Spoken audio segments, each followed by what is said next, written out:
సంవత్సరాల తరబడి ఎన్ని మందులు వాడినా మీ మోకాల నొప్పులు తగ్గట్లేదా? ప్రాణ పెయిన్ క్లినిక్ లో అత్యాధునిక చికిత్స. హీరో అక్కినేని నాగచైతన్య రెండో పెళ్లికి సిద్ధమయ్యారు. హీరోయిన్ శోభితా ధూళిపాలతో నిశ్చితార్థం చేసుకున్నారు. ఇరు కుటుంబాల మధ్య నిశ్చితార్థ వేడుక ఘనంగా జరిగింది. దీంతో అక్కినేని కోడలు గురించి సోషల్ మీడియాలో తెగ వెతికేస్తున్నారు అభిమానులు. శోభితా ధూళిపాల ఎవరు, ఏ ఊరు, ఏ సినిమాల్లో నటించారు అన్న విషయాల కోసం శోధిస్తున్నారు. ఇంతకీ వాట్ అబౌట్ శోభితా ధూళిపాల?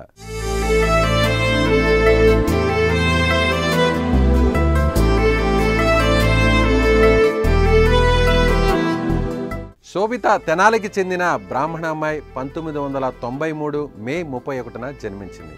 ఆమె తండ్రి నేవీ ఇంజనీర్, ఆమె తల్లి గవర్నమెంట్ స్కూల్ టీచర్గా పనిచేశారు. శోభితా ధూళిపాల తెనాలిలో పుట్టిన బాల్యం, స్కూల్ స్టేజ్ అంతా విశాఖలోనే కొనసాగింది. విశాఖపట్నంలో little Angel school, Visakha valley స్కూల్లో చదువుకున్నారు ఆమె. తర్వాత తండ్రి ఉద్యోగరీత్యా ముంబైకు మకాం మార్చారు. అక్కడ ముంబై విశ్వవిద్యాలయం హెచ్ఆర్ కాలేజీలో కామర్స్ అండ్ ఎకనామిక్స్ పూర్తి చేసింది. చదువుతో పాటు సాంప్రదాయ నృత్యాలైన భరతనాట్యం, కూచిపూడిలో శిక్షణ తీసుకున్నారు. చిన్నప్పటి నుంచి మోడలింగ్పై ఆసక్తి కలిగి ఉండడంతో ఆ రంగంపైనే దృష్టి పెట్టి ప్రయత్నాలు సాగించింది. 2013లో ఫెమీనా మిస్ ఇండియా పోటీలలో ఆమె పాల్గొనింది. ఆ పోటీల్లో ఫెమీనా మిస్ ఇండియా ఎర్త్ 2013 టైటిల్ను గెలుచుకుంది. ఆ తర్వాత మన భారతదేశం తరపున మిస్ ఎర్త్ 2013 పోటీల్లోనూ పాల్గొనింది. కానీ అక్కడ ఆమె టైటిల్ గెలవలేకపోయింది. అప్పుడే ఆమె బాలీవుడ్ వారి దృష్టిలో మాత్రం పడింది.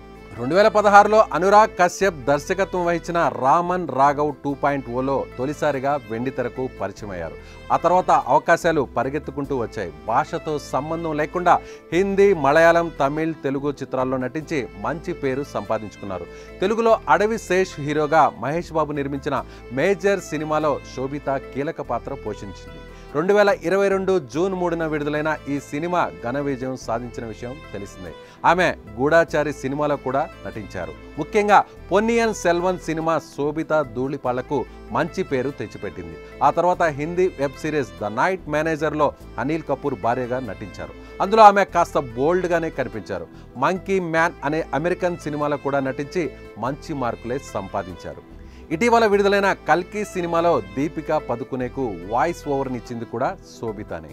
తెలుగులో నటించిన సినిమాల కంటే నాగచైతన్య రిలేషన్లోనే ఉందనే విషయం బయటకు వచ్చాక శోభితా ధూళిపాల తెలుగు రాష్ట్రాల్లో బాగా ఫేమస్ అయ్యారు.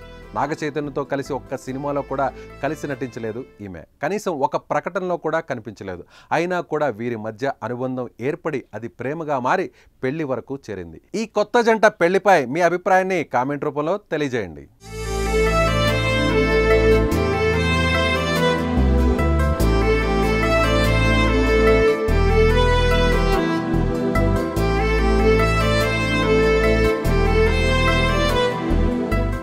సుమన్ టీవీలో మీ పర్సనల్ అండ్ బిజినెస్ ప్రమోషన్స్ కోసం కింది నెంబర్కి కాంటాక్ట్ చేయండి.